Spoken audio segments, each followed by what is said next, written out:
explorar um pouquinho aqui, em nome de Jesus. Salmos 46, ele contém 11 versículos, nós vamos ler todos os 11 versículos.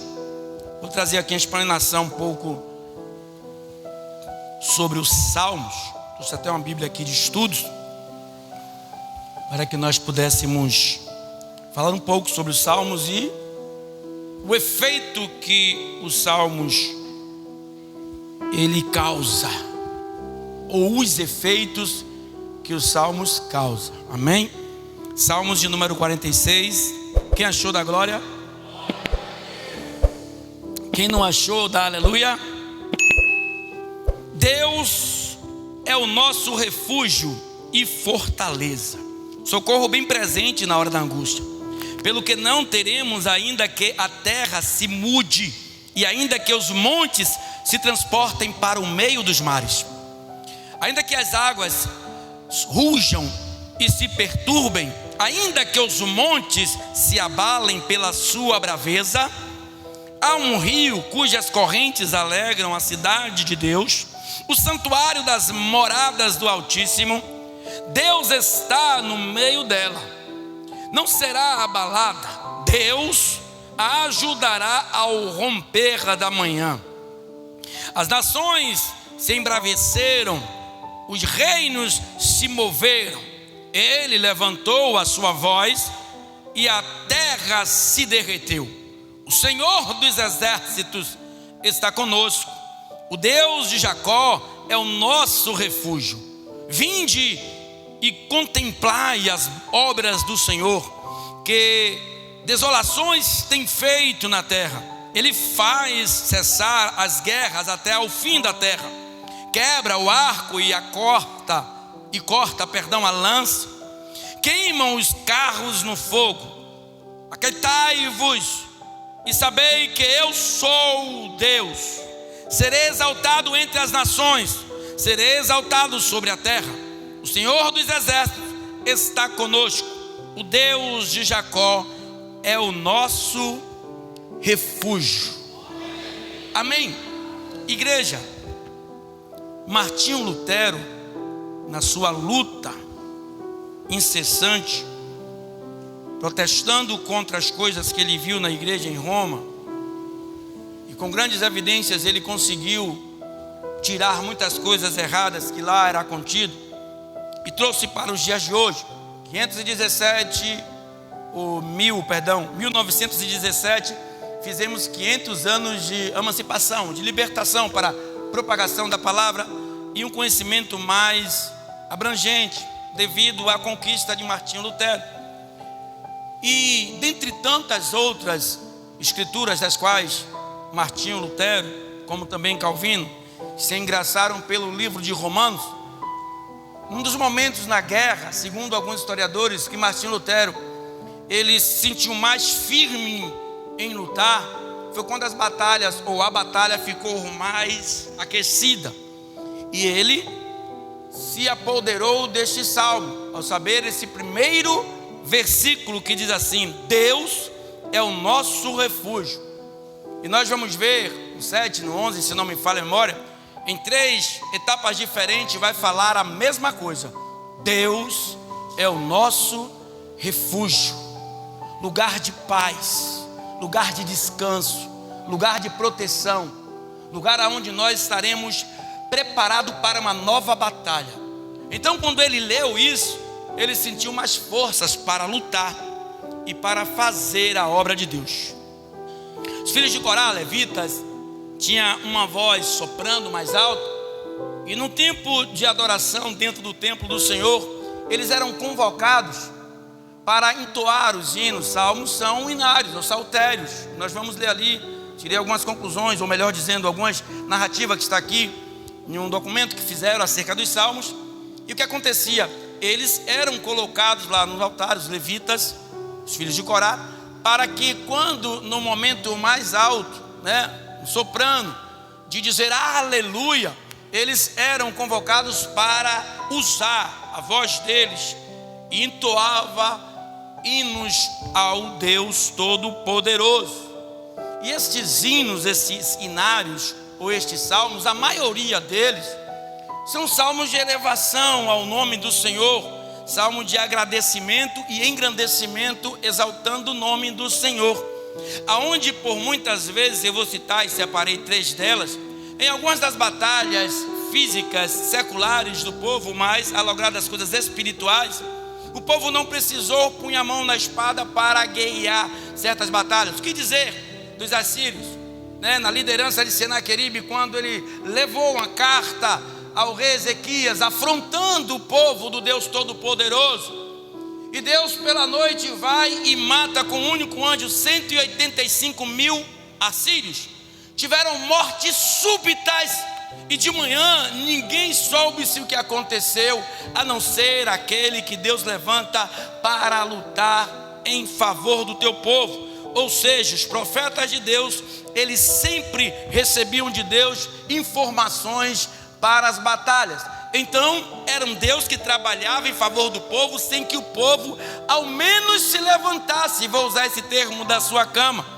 E também os moabitas com os amonitas, que guerrearam entre si. Os dois estavam planejando invadir Israel, quando Deus fez, através do rei Josafá, algo tremendo. Ele só ficou cantando e louvando a Deus, e os moabitas e os amonitas mataram-se eles e não entraram em Israel, e os que sobraram fugiram. Ou seja, no reinado de Josafá também ninguém precisou levantar uma espada. E outro exemplo, louvado seja Deus, é Êxodo capítulo 14, quando eles estavam ali saindo das possessões de Faraó, da escravidão que durou 430 anos, e Deus abriu tão somente o mar. Eles passaram, e o povo de Faraó que vieram atrás, todos eles foram sucumbidos pelas águas. Ou seja, a proteção divina do Senhor.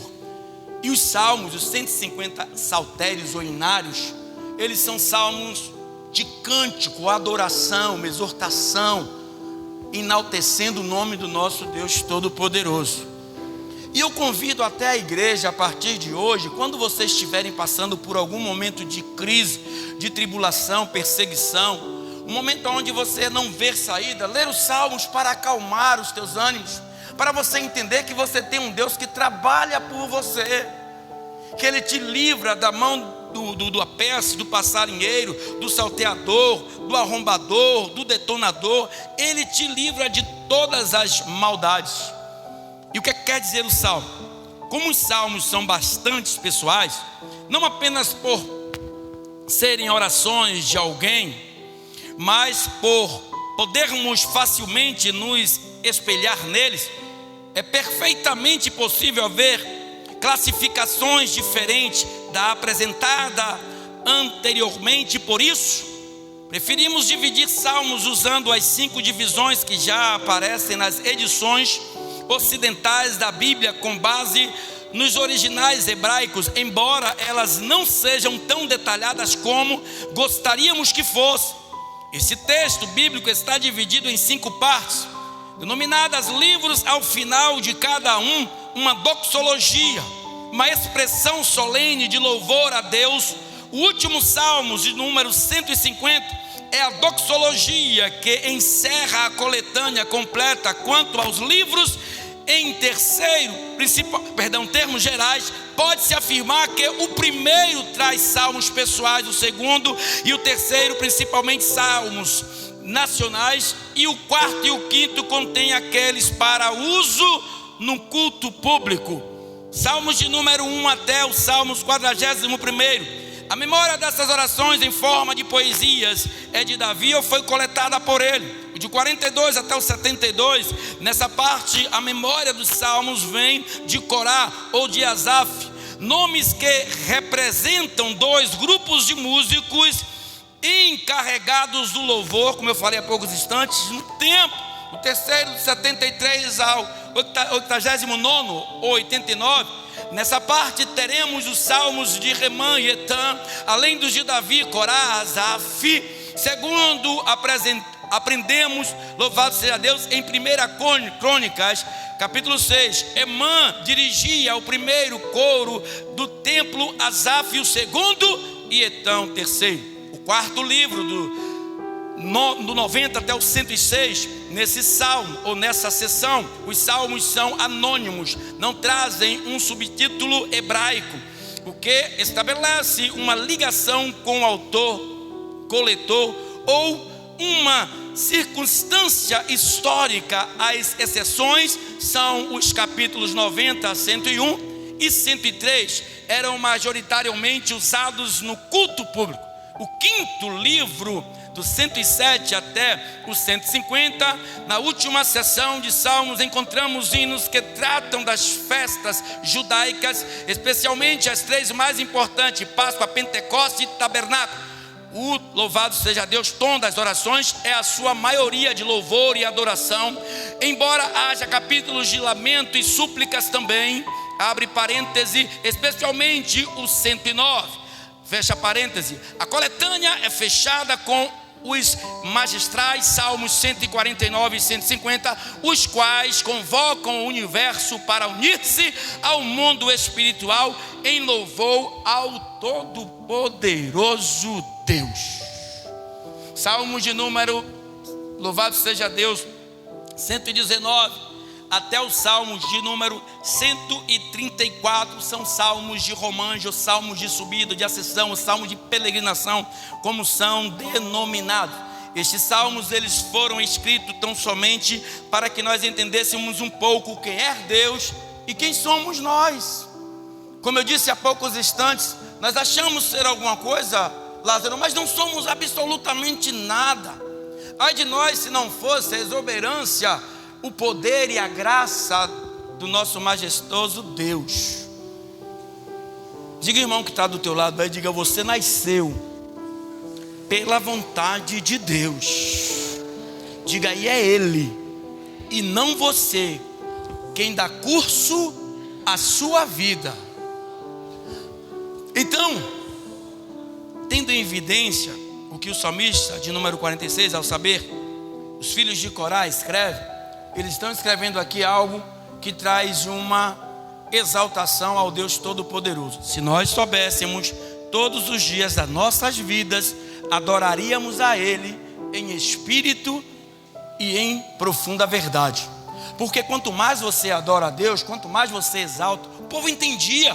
Salmo de número 121, se não me falha a memória, eles entendiam que quando eles estavam peregrinando, eles iam adorar a Deus, mas o caminho era perigoso. E eles começavam a entoar hinos ao Senhor, e dentre os hinos eles começam a olhar as adversidades, os problemas seculares, e eles começam a dizer: de onde me virá o nosso socorro, se possível? Ou melhor dizendo, se de repente um animal, um salteador vier, de onde nos virá? Aí imagino que um entre eles fala: nosso socorro vem do Senhor, é o que fez os céus e a terra. Ele nos protegerá na nossa entrada, Ele nos protegerá na saída, Ele protegerá no ir e no vir, para onde você for. Amém? Então, o que é que eu tive aqui como uma expiação mais aprofundada nesses salmos? Como eu falei, os três tópicos do refúgio de Deus. Você tem que aprender a andar no refúgio de Deus. Quando fala no refúgio de Deus, isso não quer dizer que você vai se refugiar em um quarto, se refugiar em um cômodo da casa, no banheiro. Não. O refúgio de Deus, Ele é onipresente. Ele está o tempo todo conosco, aonde nós estivermos. O refúgio de Deus é você chamar a presença dEle para você, para que Ele possa transmitir paz no momento de intranquilidade, no momento onde você diz: minha mulher vai me largar, meu marido vai me largar, meus filhos estão nas drogas, eu estou perdendo meu emprego, o problema está cada dia mais crescente, mas Deus ainda consegue ser maior do que tudo isso.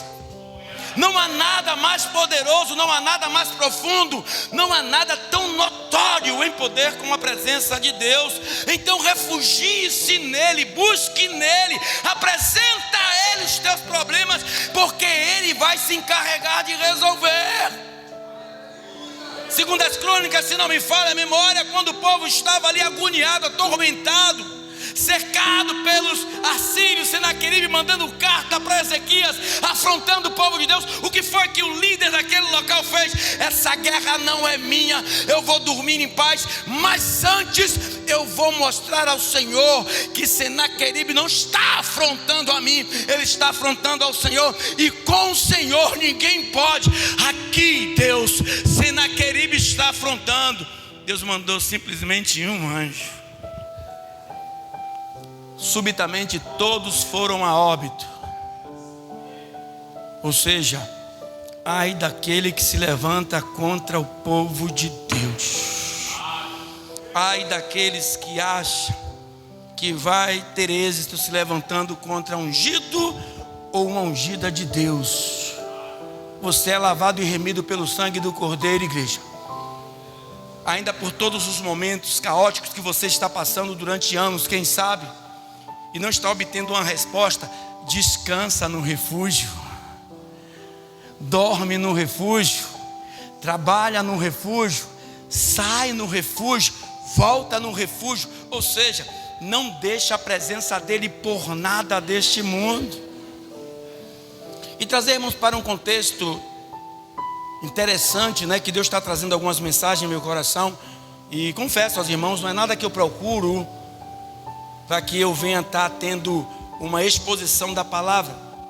Nisso que nós estamos vendo agora, nós estamos vivendo um momento ímpar da nossa geração, ou de outras gerações também. Nós estamos vivendo momentos, como eu falei, de uma transição muito grande que está por vir. Nós não sabemos o que virá depois de tudo isso que nós estamos vendo. É por isso que Deus convoca o povo dele: orem, mas não somente orem, mas orem sem cessar. Olha o que diz a palavra do Senhor. Vamos contextualizar? No versículo 1 do capítulo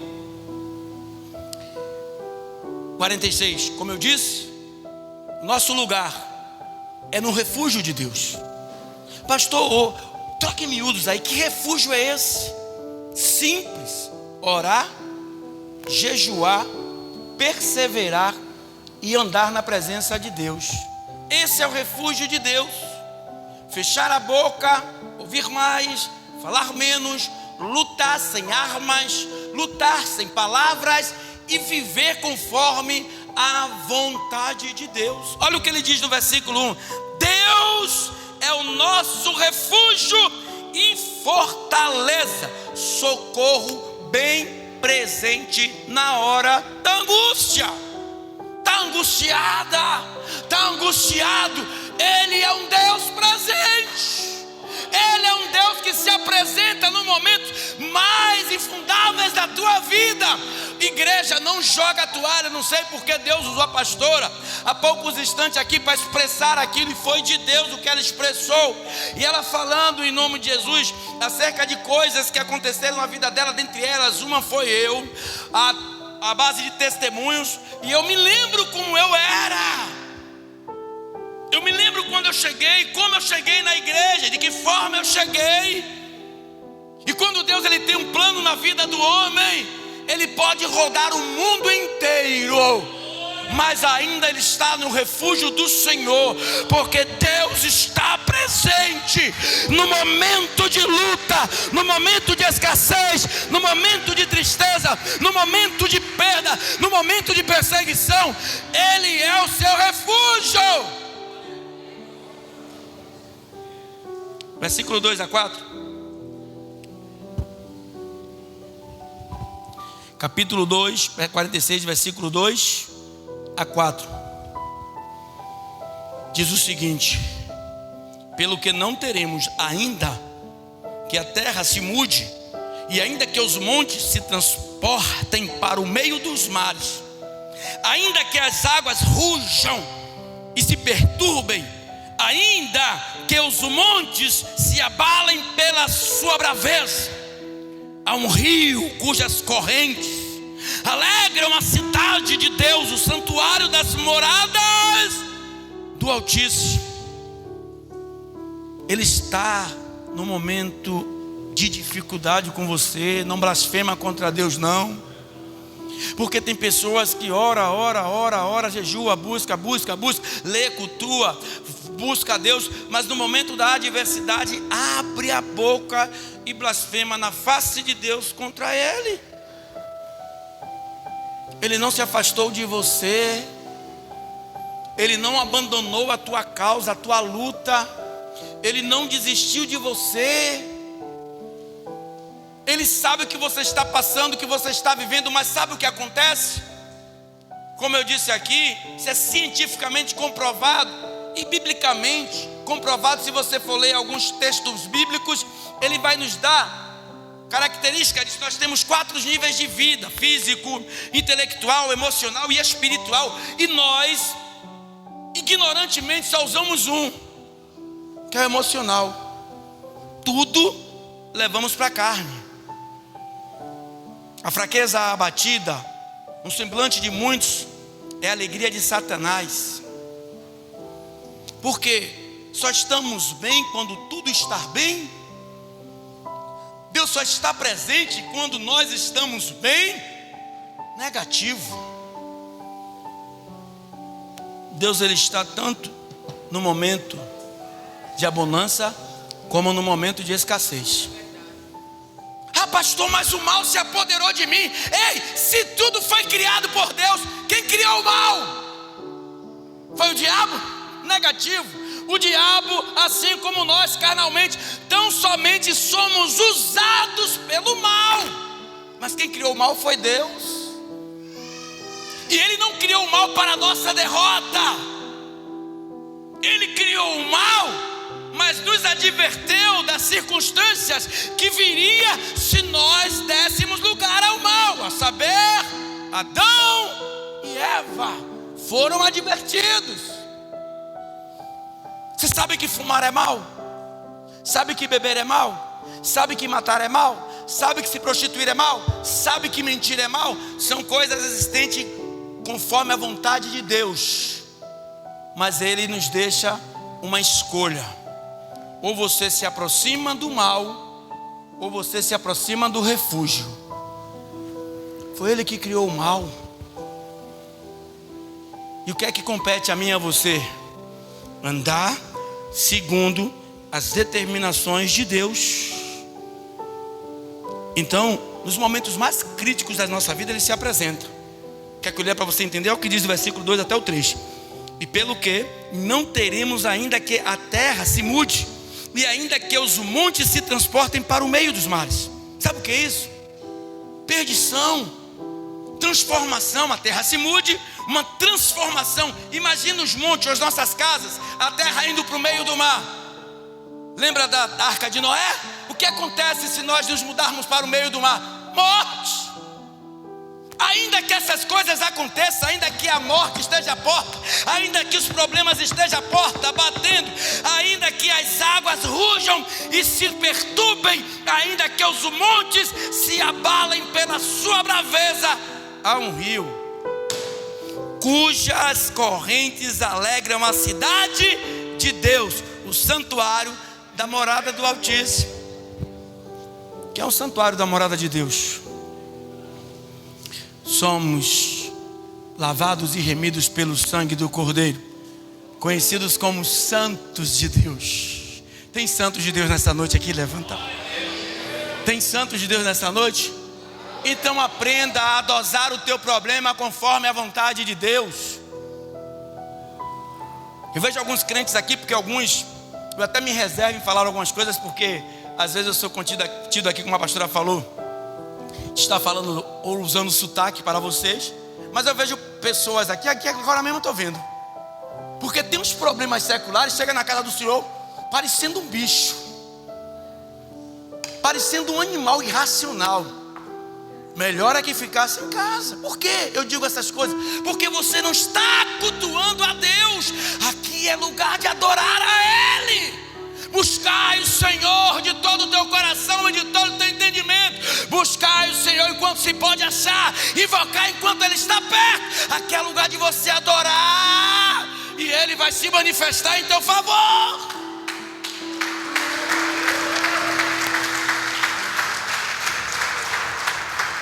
Aí não, eu vim com problema de casa, eu vou ficar com a cara feia mesmo. Estou aqui para dar risada para ninguém, eu não sou palhaço. Você não é palhaço não, você é ignorante.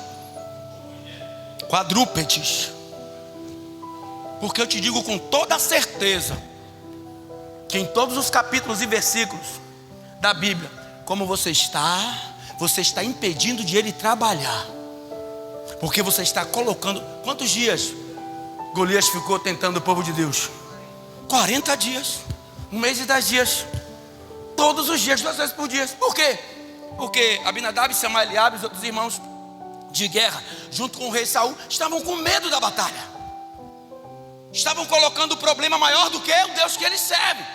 E olhe que eles ouviram dos antepassados de coisas que Deus fez com guerreiros, ou com perseguidores, perdão, da época, como o próprio Faraó. E aí pega, no meio da batalha, adormece. Pastor, o que é adormecer? Está com sono? Não. Sono da indolência, a incredulidade, a incapacidade de usar o lado espiritual dos 4 níveis de vida e deixar o lado emocional falar mais alto, alogrado ao nível físico. Por quê? O lado emocional vai esmurecendo você, o nível físico vai trazendo uma tristeza, uma preguiça, para que você não venha adorar a Ele. O que fazer nesses momentos? Se permitir entrar no refúgio de Deus, porque é de lá que nós vamos obter resposta para todos os nossos problemas. Quem está com problema aqui, levanta a mão.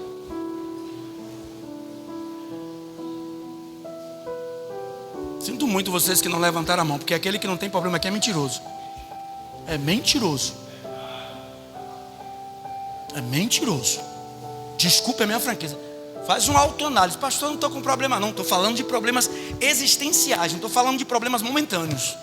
Todos nós temos problemas. Todos nós. Seja na saúde, seja na área emocional, na área emotiva, perdão, na área familiar, na área cônjuge, na área profissional, em que área for, todos nós temos problemas. Por quê? Porque se estamos respirando e estamos ouvindo e vendo, as aflições ainda se encontram em nossas vidas. Porque está no mundo. Porque no mundo tereis aflição. Não adianta, todos nós temos problemas. Aí talvez você se ache que eu não vou levantar a mão para dizer que eu não tenho problema, porque eu sou melhor do que aquele que levantou a mão. Isso é idiota. Ou talvez esteja com algum problema, né? Toscólogo no braço. Aqui não existe ninguém melhor do que ninguém. Aqui não existe ninguém maior do que ninguém. Eu me considero tão importante como o tal do Bolsonaro, como o tal do Lula, como o tal do Michael Jackson. Me considero tão importante como o tal do John Lennon. Me considero tão importante como qualquer um influenciador que existe aí na internet. Por quê? Eles estão sendo vistos pelos olhos dos homens, estão sendo contemplados, estão sendo ovacionados pelos homens. A mim, meu amigo, quem olha as minhas lutas é os anjos, ou são os anjos, perdão. A mim, quem está me olhando é o Deus Todo-Poderoso, aquele que era antes, durante e depois de todos esses, porque alguns deles já se foram, ficou só a fama e a lembrança. Quantos seguidores de Michael Jackson tiveram que migrar agora para um outro artista? Porque Michael Jackson morreu. Quantos seguidores de John Lennon tiveram que migrar para outro artista? Porque ele não canta mais. Mas o nosso Deus é eterno. Ainda quando Jesus veio para desafiar a morte, o diabo e a terra, ele se permitiu. Você acha que Jesus se permitiu vir em carne para quê, meu amigo? O único ser em carne e osso que não se corrompeu e que não se vendeu aos deleites humanos. Por que ele veio? Por quê? Para desafiar a morte, para mostrar à morte que ela não tem poder sobre ele mesmo carnalmente, para mostrar ao diabo que ele veio e morreu tão somente para que em espírito ele fosse e arrebatasse a chave do inferno, para mostrar a mim e a você que ele não precisa de fama e sim de reconhecimento. Se você está respirando hoje, é pela infinita misericórdia que nele há. O que é que você tem trocado o teu Deus? Ou com o que você tem trocado o teu Deus? Cláudia pode brigar comigo o dia todo, meu amigo. Chega aqui em cima, papai. conversa é outra, é com o papai. Seu filho pode tirar o cabelo das suas cabeças, mas quando você chegar aqui, a ideia é outra. É adorar a Ele. Porque se tem coisas que nós não estamos conseguindo resolver com as nossas atitudes circulares, temos que entregar nas mãos deles. Mas de que forma? Vindo para aqui, o problema vindo como um saco nas costas, não mudando o comportamento, não mudando as atitudes, sabendo que Ele pode fazer um milagre. Dê um passo para Ele, para você ver o que Ele vai fazer em sua vida. Confunda Satanás. Para de ficar contando aos outros seus problemas, o que você está passando. Porque esse salmo aqui, ele foi inserido depois das conquistas, é claro. Mas no momento da adversidade, aqueles homens passaram por batalhas assim como nós estamos passando hoje, e eles sobreviveram a holocaustos para contar vitória. Aí eu só sou crente quando tudo está bem? Não. Quando tudo está mal, eu tenho que ser crente também.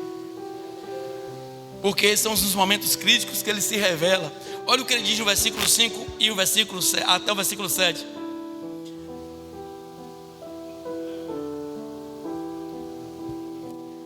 Deus está no meio dela,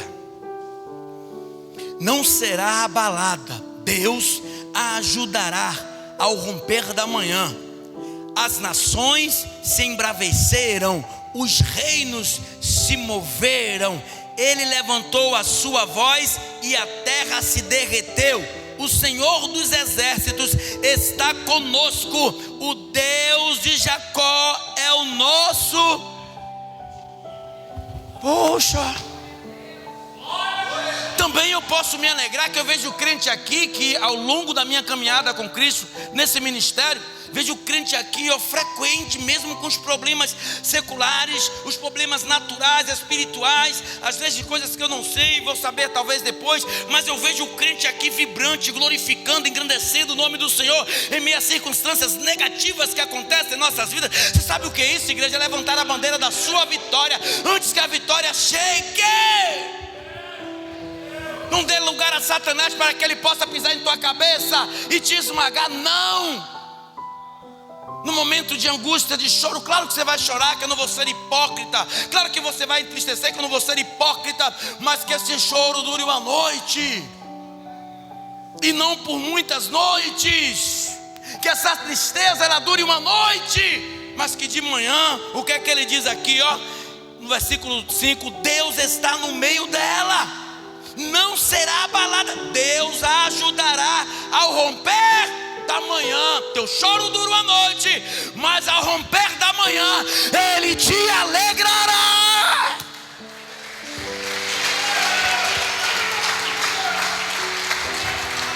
Pastor, o que é isso? É uma palavra motivacional? É sim, mas não com ingredientes filosóficos ou balelas para que engrandeça o teu sentimento emocional. Não. Eu estou te dando as armas para você lutar.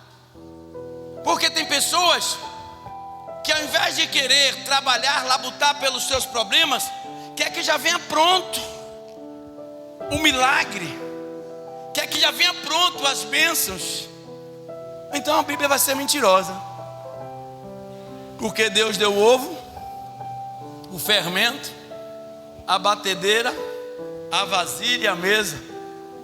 Porque Ele diz, toda promessa passa pelo teste. E comece a bater seu ovinho, meu amigo, para fazer teu bolo. Não queira achar o bolo pronto, até cortado para que você coma, não. Porque toda promessa passa por um teste temporal. Ele vai durar o tempo que Deus permitir que dure. E nós temos que aprender a conviver com isso. Você tem que aprender a se motivar nos problemas de dificuldade da sua vida. Porque Deus, Ele não se aparta de você por 1 milésimo de segundo sequer. Nós que nos afastamos dEle. Pastor, como é que se afasta de Deus? Eu estou indo para a igreja, pastor. Está orando? Não. Pastor, como é que se afasta de Deus? Eu estou indo para a igreja, pastor. Todos os cultos. Está jejuando? Não. Pastor, como é que se afasta de Deus? Eu estou indo para a igreja, pastor. Mas você está cumprindo as determinações que lá estão sendo pregadas? Não. Então você está afastado de Deus. A sua matéria física, a minha matéria física, ela não tem relevância nenhuma diante de Deus. Deus, Ele busca a nossa alma perfeitamente santificada, para que Satanás, por uma palavra de Deus, não leve a nossa alma para o inferno. Porque ele não pode revogar a sua lei, o seu dito. Jesus veio, João 3,16 escreve, diz, né? O que foi que ele fez? Ele deu teu filho para que todo aquele que nele crê, mas tenha vida. Todo aquele que crê e for batizado, mas os que não, é um direito de escolha nosso. Então o que é que o salmista quer dizer aqui? Todos os problemas contidos em nossas vidas têm a expiação do Senhor. Não cai uma folha de uma árvore sem que Deus perceba, ou que Deus autorize que ela caia. Se Deus não autorizar, ela não cai. Você já percebeu quando você passa em algumas árvores aí, né? As árvores estão lá com a folha toda seca, e por que não cai? Mas quando você olha debaixo das mesmas árvores, folhas novas e verdes no chão. Aí você olha assim para a vida de uma pessoa que não tem compromisso nenhum com Deus, que não tem relevância nenhuma, que não lê a Bíblia, que não são cristãos, e a vida em ascensão o tempo todo. Aí quando você olha para você, orando, buscando, engrandecendo o nome do Senhor, na sarjeta no chão. Ei, é porque Ele está botando para você crescer primeiro da raiz.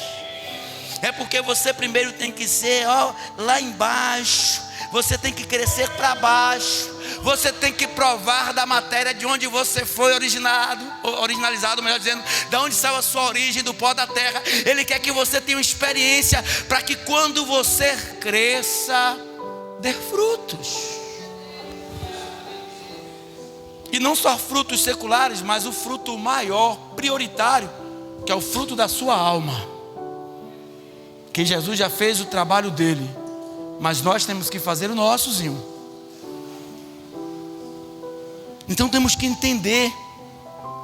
Olha o que diz o livro de Efésios, se não me falha a memória, capítulo de número 3.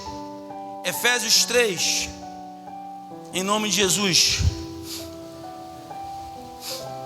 Quem achar, achou. Quem não achar, em nome de Jesus, então somente ouve e guarda na tábua do teu coração. Olha o que diz Efésios capítulo 3, versículos de número 20 e 21.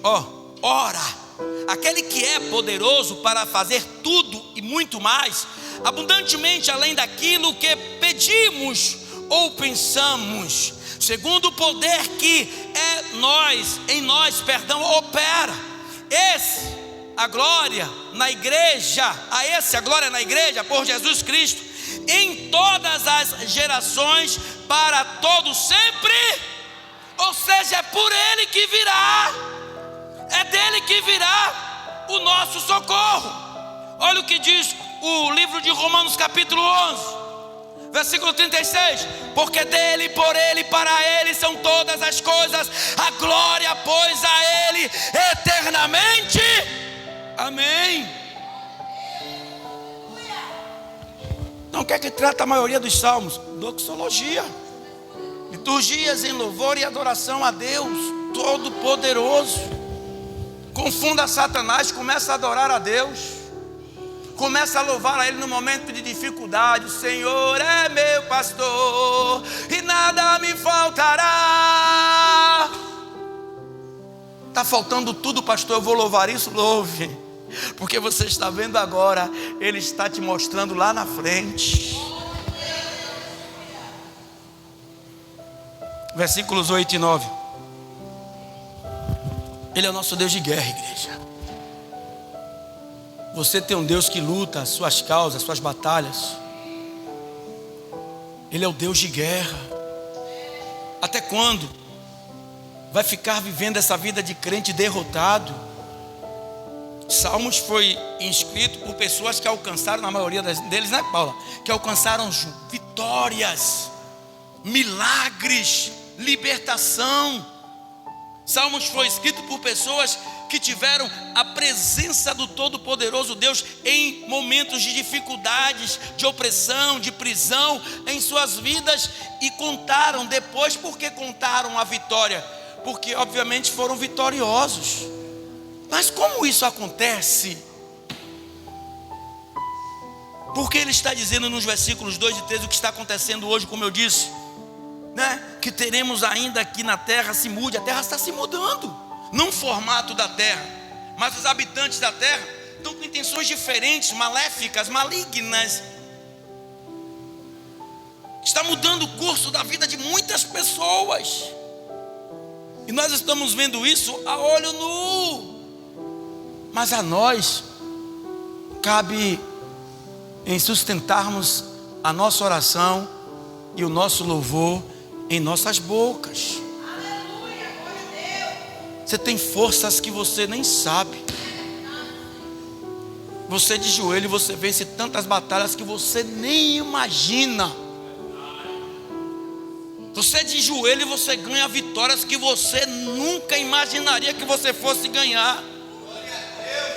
Porque nós estamos pondo a nossa confiança não no rei de Saul, ou no seu exército, como os guerreiros dele puseram, mas quando chegou na batalha que viram a dificuldade de enfrentar a Golias, se acovardaram. Não, a nossa batalha ela tem que ser espelhada, ou nos espelharmos, melhor dizendo, na batalha de Davi, na primeira guerra que ele teve e venceu. Quando ele foi para Golias, ele não foi com forma física, ligado à vontade do rei Saul, guerreando com Golias, não. Porque quando olhavam para Golias e olhavam para Davi, ninguém acreditava. Só que ele acreditava. Pastor, o que é que o senhor quer dizer com isso? Ainda que ninguém acredite em você, aquele que te enviou, aquele que te chamou, ele garante, e ele acredita em você.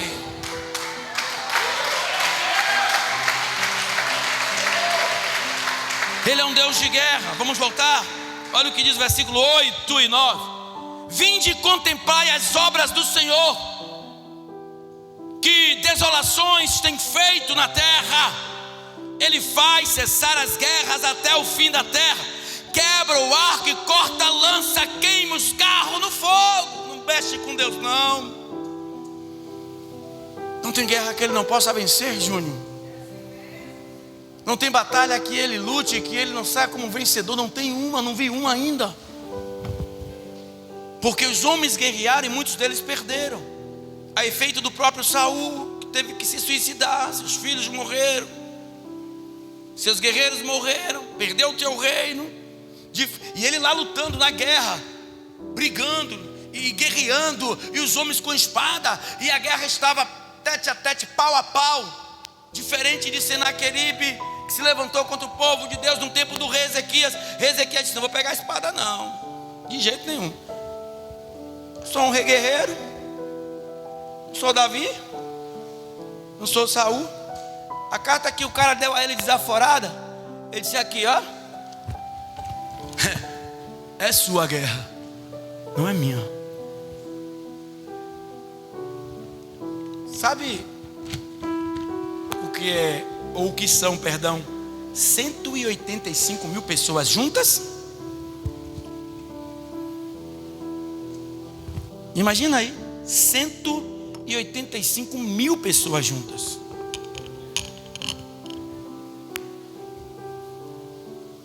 Agora imagina essas mesmas 185 mil pessoas juntas e mortas. Um montonhado de defuntos. E ninguém sem entender, ou melhor dizendo, o povo sem entender nada. Um por cima do outro, por cima das suas espadas, das suas lanças. Uns do lado de fora da tenda, outros do lado de dentro. O general, o guerreiro, todos mortos. Aí você vai analisar, vamos ver o corpo deles aqui, para ver se tem alguma perfuração de espada, de lança. Vamos ver se tem algum trauma no cérebro, no crânio. Vamos ver. E vira o corpo todo e não tem nada.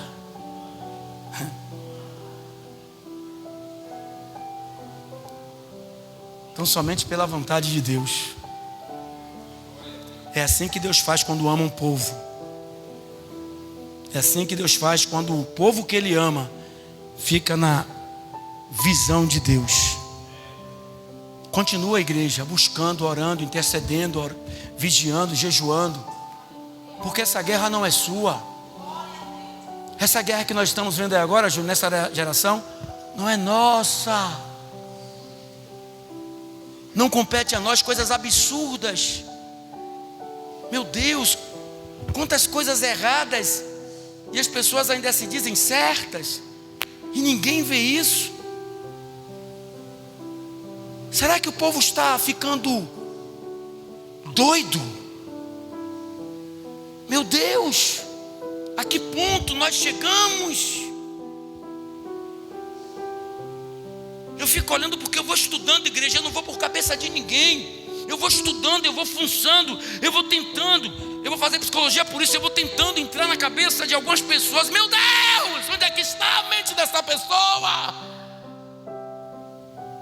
Será que estamos ficando idiotas?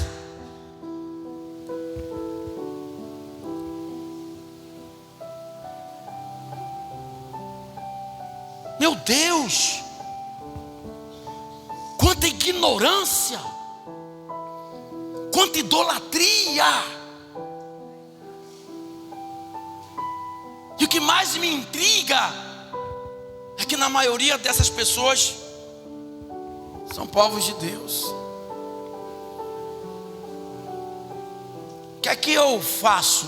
Ou melhor dizendo, o que é que eu estou dizendo ao meu opressor, ao meu inimigo?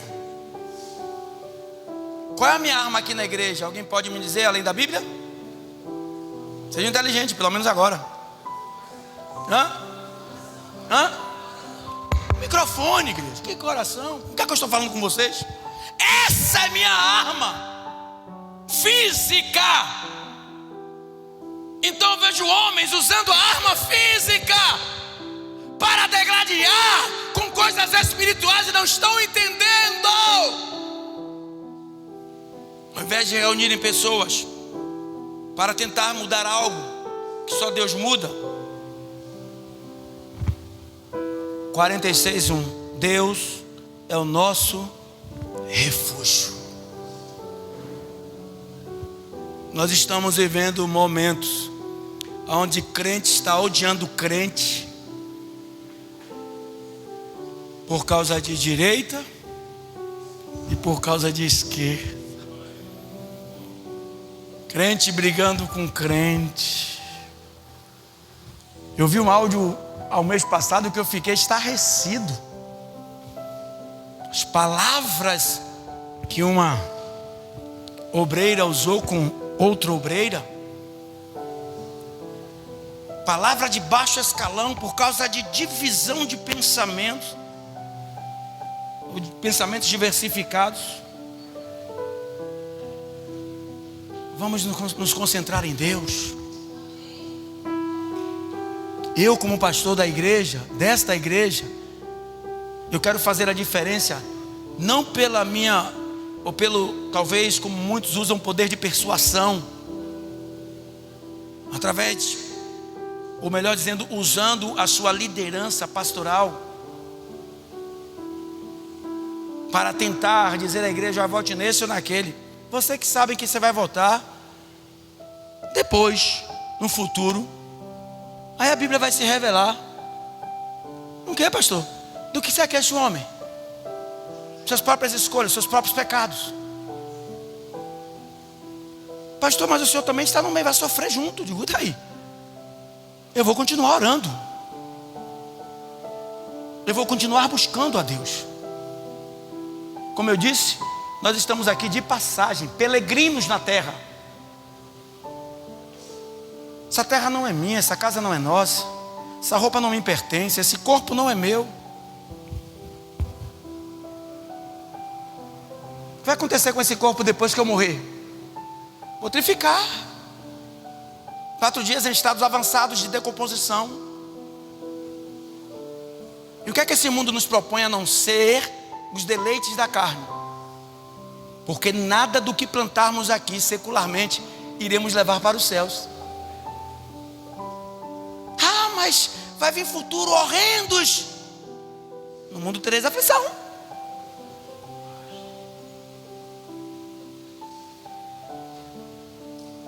Vamos consertar o mundo dessa forma? Não. Quando Davi chegou no arraial de guerra contra os filisteus, ele poderia muito bem dizer aos guerreiros: rapaz, você, vem cá, vocês maiores, vem vocês mais fortes. Se nós juntos nos reunirmos aqui, pega uma lança, pega uma espada, bora usar aqui a nossa força para derrubar Golias. Não.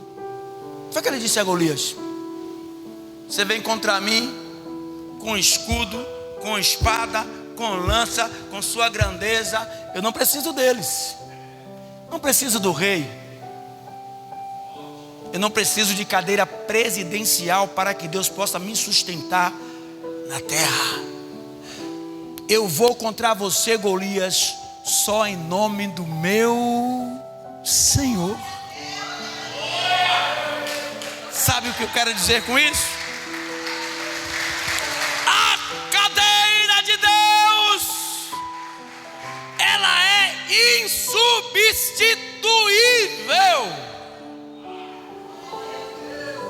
O trono de Deus, a não ser por Ele, é inculpável. Ou seja, não vai sentar homem lá para ocupar aquelas cadeiras, para que tenha culpabilidade em algo errado, porque ninguém senta naquele lugar. O único que tentou, ele teve que expulsar. Um anjo de luz, conhecido como Lúcifer, com aparência, quem sabe, de um serafim, um ser de fogo, com 6 asas, poderoso. Ele era o regente de louvores. Não diz que os anjos e os serafins ficam Kadosh, Kadosh, Kadosh, Yahvé, Sabaoth? Se ele era o regente, eu imagino os anjos voando sobre a cabeça de Deus, dizendo: santo, santo, santo é o Senhor dos exércitos, toda a terra está cheia da tua glória. Mas eu imagino o anjo de luz, Lúcifer, regendo o coral e fazendo com que aqueles anjos adorassem a Deus. Ele era o cabeça, ele era o líder daqueles anjos. Deus precisou de alguém para que lutasse aquela guerra. Qual é o trabalho da igreja na terra? Qual foi o trabalho de Martinho Lutero? Lutando por uma ideia racional, que era a propagação da palavra de Deus. Aí eu vi uma outra irmã, sabe, dizer assim: já que o pastor não quer que a gente vote em determinado partido, então ele receba dízimo. Olha que ousadia, como a pastora falou. Por que está acontecendo isso? Receba dízimo só do outro partido. Foi. Minha filha, ela estava plantando algo que ela não mexe com o ungido de Deus, não. E com maior ousadia. Isso ela estava dizendo para o pastor. Se ela disse uma membro aqui falar isso comigo, eu digo: que eu não vou dar nem uma ousadia. A porta da rua é a serventia da casa. Aqui não é minha não, mas comigo aqui você não vai congregar mais não. Você é obra do Satanás, espírito tenebroso do inferno. Abre essa porta, menino, para essa mulher sair daqui de dentro. Eu estou falando aqui um pedaço da conversa. Coisas horrendas. Ela não sabe com quem ela está mexendo. Ainda que o pastor seja errado, quem vai resolver com ele? Meu amigo, mas não se levanta não. Não se levanta não. É por isso que eu disse: e seguir a palavra de Deus de uma forma defendendo nem A e nem B. Você tem as suas convicções políticas, use ela na urna. Não tente persuadir ninguém, convencer ninguém. Quando a pessoa vem conversar comigo, que é de um partido contrário,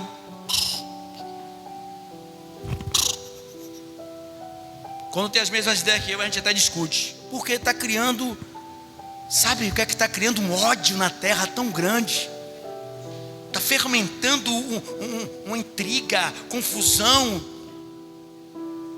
coisas terríveis. Será que a igreja não está parando para ver isso? Ah, mas a igreja tem que se envolver em política assim, de que forma? Eu não sou deputado, eu não sou vereador, não sou ministro, não sou senador. Como é que eu vou me intervir nessa guerra? Orando, e que seja feita a vontade de Deus. É a única coisa que nós podemos fazer. E no versículo de número 10, fique em paz, igreja, porque Ele é grande.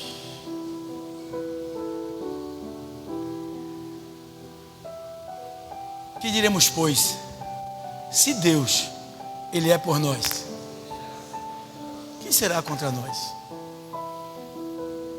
Aquietai-vos, olha o que diz, fica quieto, e sabei que eu sou Deus. Serei exaltado entre as nações, serei exaltado sobre a terra. Não há lugar que Ele não seja exaltado. Aí eu vejo as pessoas saírem daqui para os Estados Unidos. Eu vou ser mais, vou ser menos ganancioso, menos audacioso. Sai daqui para São Paulo, para o Sul, para conquistar coisas na vida. Sai daqui para os Estados Unidos, sai daqui para a Europa. Eu fiquei besta, olhando hoje que, oh meu Deus, esqueci o nome do país. Só tem 35 milhões de habitantes, 95% daquele país é inabitado. Um dos países mais ricos do mundo, a sexta potência, se não me falha a memória. Eu me esqueci o nome do país, eu estava estudando, digo, rapaz, olha para isso. Um dos países economicamente bem estabelecido, 35 milhões de habitantes. Nós somos 200 e tantos milhões. E ele é maior, um dos maiores, é o sexto maior país do mundo. Melhor dizendo, a sexta potência, não, perdão, o sexto maior país do mundo, mas só tem 35 milhões de habitantes. Disse que o céu é tão escaldante em determinado lugar. Pô, aqui está falando, tentando me lembrar, Austrália, não? Austrália. Depois estude lá, Austrália. Disse que o lugar, alguns lugares, 95, são inabitados. Por quê? Porque não tem, a terra é seca, o sol escaldante naquele lugar. Então eles só usam recursos de 5% da nação. Olha para isso. Mas em compensação, é um dos lugares mais ricos. Aí sai daqui para ir para os Estados Unidos para tentar a vida, para outros lugares, porque lá tem homens poderosos.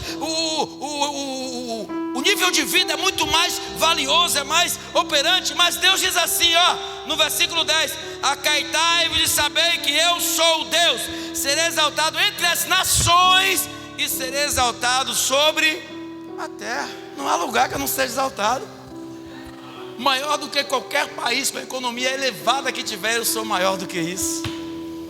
E para fechar, nosso refúgio será sempre a presença de Deus. É nele que está o nosso socorro bem presente na hora da nossa angústia. Ele diz assim: o Senhor dos exércitos está conosco. Deus de Jacó é o nosso pronto. O nosso socorro vem do Senhor. Então, como fecha o Salmos de número 150, que é o último salmo dos saltérios, antes do provérbio, a doxologia, eu vou ler para finalizar, louvai ao Senhor, louvai a Deus no seu santuário, louvai-o no firmamento do seu poder, louvai-o pelos seus atos poderosos, louvai-o conforme a excelência da sua grandeza, louvai-o com som, trombeta, louvai-o com saltério e harpa, louvai-o com a dufe e a flauta, louvai-o com instrumento de cordas e com flautas, louvai-o com símbolos sonoros, louvai-o com símbolos altissonantes. Tudo quanto tem tem fôlego, louve-ao. É dele, a terra é dele, o planeta é dele, o céu é dele, as estrelas são dele, as águas, os mares, as florestas, todas as nações são dele. Ele é maior do que tudo e de que todos. Não há um Deus, ou melhor dizendo, não há um poder comparável na terra. Poxa, se firma com esse Deus. Igreja, eu já dei aqui testemunho, eu vou dar mais uma vez. E sobre isso, amém, Moisés? Quando estávamos construindo isso aqui,